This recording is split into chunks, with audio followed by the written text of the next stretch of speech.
What's up, Ocean? You got Matt here, coach of your Montreal Milotics, bringing you our Week 2 battle for the PCL, the newest league that we're in, a league that we help out admin a little bit. Anyways, so we're facing off against the, the LA SparkSurfers. I was going to say Stoked SparkSurfers because that's the name of the, I think, of Raichu Z move. But anyways, today we're facing off against Pokemaster Mike, coach of the LA SparkSurfers. He's had a bit of a rebrand, if I'm not mistaken. Alolan Raichu is like his favorite Pokemon. He names it Gizmo. We have an Alolan Raichu on our team, so it should be a pretty interesting battle. He also has a really scary team. I believe in the post-draft power rankings, we were ranked number 4, and he was ranked number, I think, 2 or 1. Could be wrong. I think it was like one of the top 2 teams. But he's got a really scary team. But you look at his roster, and his roster only has 1 Mon above base 100 speed. So I think we can take advantage of that. But anyways, let's get into the matchup and let's get into everything about it. But before we do, guys, let me know in the comment section below what your answer to the common question of the day is. I believe I'm asking for what is your favorite unknown fact, and yeah, so let's see what you guys got. Anyways, our opponent has a team of Kyurem Black, Xurkitree with Z-moves, Araquanid, Klefki, Granbull with Z-moves, Audino, Landorus Eye, Rotom Heat, Hoopa-U, Hitmontop, and Mega Medicham. While we have a team of Tapu Koko, Hawlucha, Nidoqueen, Snorlax, Alolan Persian, Gourgeist, Victini, Skarmory, Manphy with Z-moves, Raichu with Z-moves, or Alolan Raichu with Z-moves rather, and Mega Altaria. Now, you guys see the 6 that we bring, you see the 6 that he brings, and I'll go over what we actually brought this game. So I do want to give a huge thank you to my front office, because they were really incredible for helping us figure out exactly what we want to bring this matchup, because we didn't like the matchup at all, and trust me, it's a pretty bad matchup, okay? But he does only have 1 Mon that has over 100 base speed, and that is his Landorus Eye, which is 101. So he's going to really rely on the Araquanid, I feel, this game, because we do have the fast team ourselves. Now, to start off, we have our Hawlucha here, which is a Choice Banded Hawlucha. Texas Man, we have Adamant Natured, High Jump Kick, Iron Head, U-Turn, and Defog. We have speed for everything but his Scarfers. And yeah, we outspeed everything because of webs, so he has to be a Scarfmon to outspeed me. End of story. Next up though, we have AJR Victini, which is Choice Scarf itself. We have V-Create, U-Turn, Bolt Strike, and I have Facade here because I didn't really know what else to put, just in case he tried to paralyze me with Klefki. I have Facade there. We're max speed because we want to speed tie the Medicham without our Scarf, just in case we lose that. But yeah. Next Mon though, we have Scrappy, our Manaphy here, with Terrium Z. We have Tailglow, Rest, Rain Dance, and Surf. It's a pretty cool set. So yeah, we're just gonna go with that. We have speed for max speed Xurkitree, our HP, so we're gonna have 2 KO'd by Adamant Araquanid's Liquidation in Rain, or whenever 2 KO'd by Granbull as well, which is a pretty cool set. Next up though, we have our Nidoqueen, which doesn't die to Adamant Araquanid. We have Taunt, Stop Webs for a bit, and basically we're just a lead set. This is basically meant just to get up webs. We have Yachi Berry, so we live whatever the Cure wants to go for. We have T-Spikes, Stealth Rocks, Ice Beam, and Taunt. Ice Beam I felt hit his team the best instead of Earth Power or something, so I went with that. We then have Blue here, our Mega Altaria. With the Altaria Knight, we are Jolly Nature, Return, Dragon Dance, Roost, and Refresh. He really doesn't have many Fairy Resists on his team. Even this Fairy Resist he does have, they're really not that good, and I can kind of set up all over them depending on their investments and stuff. So Altaria's speed is for Modest Xurkitree. Our HP and defense investment, so there's only a 0.9% chance to get 3 KO'd by Araquanid, and that's pretty important. That's Adamant Araquanid without a Splash Plate or a Choice Band or something. So yeah. And then I was debating between Gourgeist and Tapu Koko, and I went with Tapu Koko at the very last second, literally right before the game started. I just said, I'm going to gen into Tapu Koko, and I'll use that. And we were a Shuckaberry Koko here with, it's a really interesting set. We have 108 HP, 4 defense, 148 special attack, 100 special defense, 148 speed with a Modest Nature. Yeah, speed is for Lando Eye. Shuckaberry is, and the EVs that we have, so we're never O-code by Timid, Life Orb, Earth Power from a, what is it called? From a Landorus Eye at neutral. So that's very important. But we have Iron Defense, Calm Mind, Roost, and Dazzling Gleam. I told you guys before, D-Gleam is, sorry, not D-Gleam, but Fairy is really good against his team, so I want to try and take advantage of this. His Klefki can't paralyze me, his Rotom can't paralyze me, if it burns me, whatever, I have Roost. Basically, I can set up on the mons that he is kind of afraid of, and looking at the team that he brought, the only thing that resists Dazzling Gleam is Rotom and Klefki, and I can both set up on them pretty easily. So yeah, anyways, that's our team. Let me know what you guys think about it in the comments below. Let me know if you guys think we'll be able to pull out a win in this week's battle. Anyways, without further ado, let's go ahead and get this battle started. So, looking at the matchup, I was pretty confident I want to stick with my lead, which was Nidoqueen. Sorry about the update there, guys. but I did want to lead off with my Nidoqueen here, and the reason I did that was because I need to get up rocks, and I need to get up a layer of T-Spikes. Not necessarily to force a defog, but if I could force the Klefki to die before anything, that'd be good, but it's just really good chip against his team. Rotom, Araquanid, Kyurem, all are weak to Stealth Rocks, and looking at his team, everything is grounded. Everything is weak to T-Spike except for Rotom and for Klefki, and just chipping those things, those other things down is really important. But I do get the lead matchup pretty good there. Obviously, the Rotom can't do much to me, so he just switches out, and I get my rocks, and I'm now going to go for a layer of T-Spikes here, as he goes to the Dragon Claw. And based on this damage, I could tell that he pretty much had like no attack investment, or very, very little at least. So that's good information. It shows me he's probably going to go for the Ice Beam now. And I'm just going to go for the Taunt now, just in case, because I don't want him to get the... actually, I didn't go for the Taunt. I went for the Ice Beam here. So I went for the Ice Beam here, just because I need to make sure that I can get some chip on this thing, potentially break a Sash or whatever it'd be. But he freezes me. And that really sucks. I'm like... I literally told him, like, bruh, not this, not now. So he freezes me turn... What is that? Turn 3? And, yeah, it's cool that we were able to get like the rocks and the hazards up, but I lost my Nidoqueen in the process without getting any damage on the Kyurem. And that's really bad. Anyways, I go into Text Man here, and this is a Choice Band Hawlucha. Whoever sees a Choice Band Hawlucha? No one, that's who. So I'm going to go ahead and I'm going to click High Jump Kick here. As long as we land these High Jump Kicks, we're in a good spot. This thing should drop unless he is, not Scarfed, Sash, or he is Choppleberry. That's it. Everything else... Like, everything else roster is 2 KO'd except for the Araquanid, so hopefully it doesn't go into that, but it should get 2 KO'd after Rocks and High Jump Kick, and another High Jump Kick. So there's in comes Madison, which is his keys, and this kind of sucks. I'm hoping now, though, that he does indeed go for the Thunder Wave, and I do a decent chunk of damage to him, and that's enough for him to know, yes, I am banded 100%. And yeah, it sucks because I would like him to paralyze me here, but he just goes to the defog, and now everything my Nidoqueen did is for nothing, which really sucks. But I do have basically a free attack on whatever he wants to send in here, and again, if he sends in anything except for the Arachnid, it dies, and basically he stacks all his Klefki here, and that's really good for me because I do have a lot of setup sweepers on my team this week. I believe I have 3 setup sweepers, and I think 2 of them don't care about the T-Wave, so yeah. But it comes this Hoopa, and I'm worried about it being Scarfed, so I'm going to switch out and I go hard into my Victini here, predicting the Zen Headbutt. And I'm really hoping he doesn't go for the ground move, not the ground move, the dark move, but he does indeed go for that Zen Headbutt, and we get the prediction right, and this is excellent because we are a Scarf Victini ourselves, and we can just lock ourselves into U-turn. This is a free hit, kills the Hoopa, gets some momentum, whatever we need. It's a perfect situation for us. So I go for the U-turn here, thank God I have that, and we can now go straight out into our answer to this thing, and honestly, I don't really have much of an answer, so I'm just going to say, you know what, I'm going to try and start setting up on this thing, and that's exactly what I do. I go into my Altaria here, and I'm going to be able to Mega Evolve instead of a Dragon Dance. Now, he obviously can paralyze me with this Rotom, he can burn me, which would suck, but I do have the Refresh, and the reason I have Refresh over Heal Bell is because of PP. Heal Bell only has 8 PP, while Refresh has like 32 or something. So I'm Mega Evolve here, I'm going to click the Dragon Dance right now, and Dragon Dance obviously is going to give me the +1 speed, I'll outspeed everything on his roster, and I should OHKO everything except for the Araquanid and the Rotom. Everything else just drops, which is huge.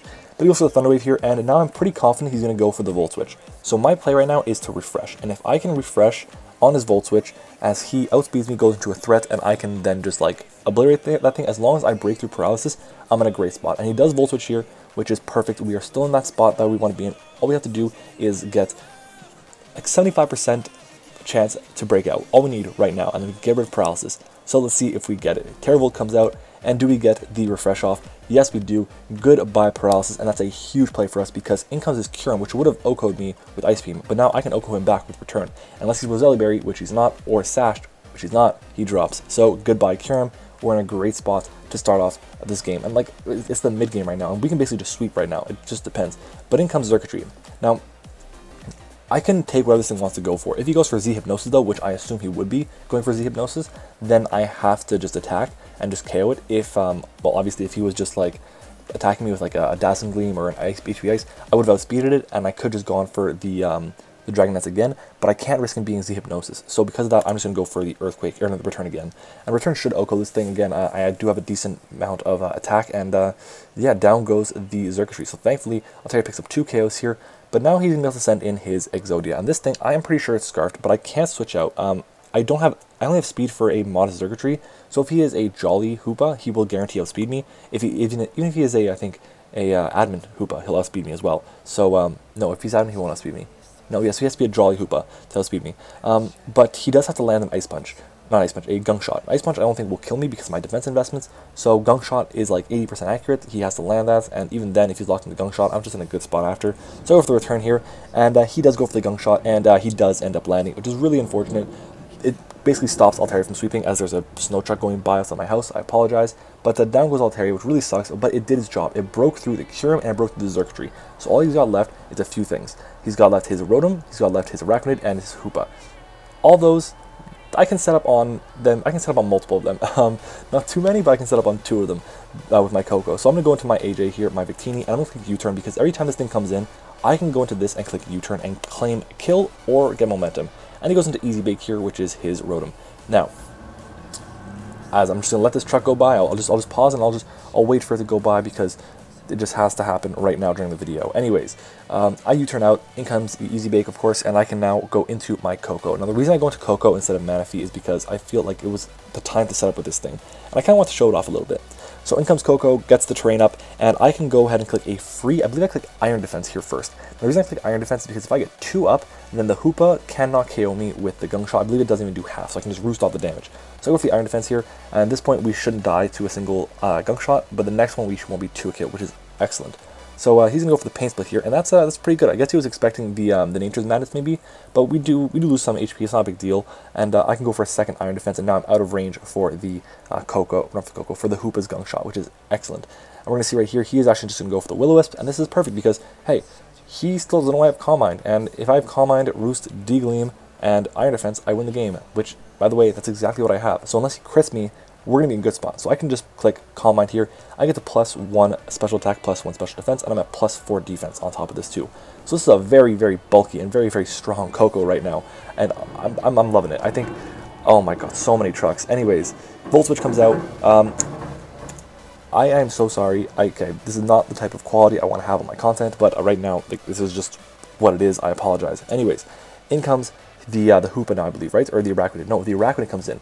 Now, I think he's just trying to bait out an attack here because he has the Mirror Coat. So I'm just going to go for the Calm Mind one more time, I believe. Now, the Calm Mind will basically get me to +2 on both my defense, my special defense, and my special attack. And maybe because I can kind of 2KO everything on his roster, I OHKO the Hoopa, I believe, at +2. And that was really important. And had he gone into the Hoopa at first, then I would have had to, like, roost until he basically missed a Gunk Shot. And I didn't want to do that, but it would have been my play, basically. Anyways, the burn damage is racking up. I'm just going to go for the Roost here, get back some HP. I don't know what he's going to do, whether it's a Volt Switch or a Overheat, or actually I think he revealed all his moves. He has Thunder Wave, he has Will-O-Wisp, he has Pain Split, and he has Volt Switch. So he's going to Volt Switch out, and he's going to just go right into, I believe now he goes into his Hoopa. And obviously it's a Hoopa, it's strong as hell, but I do outspeed it because, well, I don't outspeed it, actually, that's a lie. But I do live any hit he wants to go for unless he crits us. So this is the moment of truth. What does he do? Well, he's on Headbutts, so I guess he's going for the flinch shenanigans and try to crit us there. And you're going to see here, he actually does flinch us with the first one, which, that's not looking good. With 2 more, we should go down, so that's not a good sign at all. Anyways, he goes for another Zen Headbutt. Does he get the second flinch? Does he crit us? What is it going to be? And he doesn't crit us, thankfully. He doesn't flinch us either, and Dazzling Gleam comes out, and Dazzling Gleam will bop this Hoopa. So Coco, only with 1 kill, has been on the field like it's been on the field for what it feels like forever. That's what I want to say. Anyways, in comes Bubbles, his Arachnid, and we should live any hit this thing wants to go for. Liquidation does like, I believe like 45 HP, I think, but I don't want to risk it with the burn especially, so I just go for the Roost here, get back up to a decent chunk of HP. I believe I got like almost 100 points of damage, 80 points of damage. He goes for Liquidation, and we're going to see how much this does. This does jack squat. That did 30 points of health. I will take that, like, every day. Anyways, I can now go for, I believe, a Dazzling Gleam here, and D-Gleam will do a decent chunk of damage to him. It does, what? It's not for a 3 KO, but he goes for the webs here. At this point, he's like, yeah, the game is lost. It's over. And he's right. Unless he crits us, we have won this game, because from what it looks like, he doesn't have the Mirror Code. So I'm just going to go for a second Dazzling Gleam, or a second, a third Calm Mind there. No, but I go for Roost. I'm just forgetting my own game. I'm forgetting my own end game. Oh my god, you can tell it's been a while since I've recorded because I'm stumbling over all these words like crazy. But in comes the Liquidation here. This isn't going to do very much. And the reason I did that was because I think I would have died to a crit there, so I guess that's why I did that. I could be wrong, can't remember. But in comes, I go for another Calm Mind here, and at this point I should be able to KO the Arachnid from this range. And that's important because I don't want to basically give him any more chances. I also want to be able to beat the Rotom as quickly as possible because I don't want to have to just like play the stall game and go to timer maybe. And if I go to timer, then instead of it being a 4-0 win. It'll be a 4-1 win. So I just don't want any shenanigans like that to happen. Anyways, I'm gonna go for the Dazzling Gleam here. Dazzling Gleam should do enough to really bring it down so it's in range of death. And yeah, it is. And you're gonna see here he's pretty much done. And I can just go for another Dazzling Gleam here, and this will finish it off. I might go for the Roost here. I think I just go for the D-Gleam. I could be wrong. Do I go for D-Gleam or Roost? What do I do? Let's see after this burn. I go for the Dazzling Gleam, yeah, and I finish it off. So I pick up a second kill with Coco right here, and that's, look, I mean, this game kind of played out perfectly. Hawlucha put in work. It was able to pick up a kill and really get rid of the Klefki, which is kind of a big threat to my team, low-key, because of Flash Cannon and Dazzling Gleam and priority status and stuff. So I'm really happy I don't have to deal with that anymore. And honestly, I got rid of all those offensive threats, the Circuitry, the Hoopa, and the Kurum, pretty early on-ish, outside of the Hoopa, of course. But thankfully, I was able to just come through, and Coco was able to just put in so much work. And again, I just want to give a huge shout-out to my front office. They were incredible with the help this week. It was just, honestly, I did not feel confident in my matchup, especially after losing last week's when I felt like I had a really good matchup, outside of, obviously, the Protean Gren. But I'm really happy with this week's battle. We are going to be able to win a 4-0 here. Spoilers. Well, by 1 mon. You guys know I'm going to win this game. And I'm just really happy with how it went. So we are going to finish 1-1 +1 on the season right now. That is very important because had we lost this game, had we gone 0-2, it's a pretty big hole to climb back out from, especially because we do play a divisional games. So we have 2 games against our divisional opponents. I don't think Mike's in our division. I think it's Brendan, and I can't really remember who else right now, honestly. But we have 3 players that are other than us in our division, and we play them twice. And it'd be big to pick up wins that aren't with them, but also I do want to pick up at least 1 against each of them. Anyways, guys, that is our game against Mike. So GG to Mike. It was a fun game. Honestly, I had a lot of fun with it. Prep was kind of rough, but the team we brought was one of the coolest teams we have brought in a long time. Really fun to use. Obviously, a Dragoness Altaria is not standard. Obviously, a Scarfictini is not standard. Obviously, a lead Nidoqueen is not standard, but I will definitely say I enjoyed the fact that we had our Manaphy there, even though it did nothing. Our Banded Lucha was great, and our Coco was very, very interesting. So I'm really happy I swapped out the Gourgeist for the Coco, especially because the Gourgeist was only there for the Mega Medicham, and that didn't even come.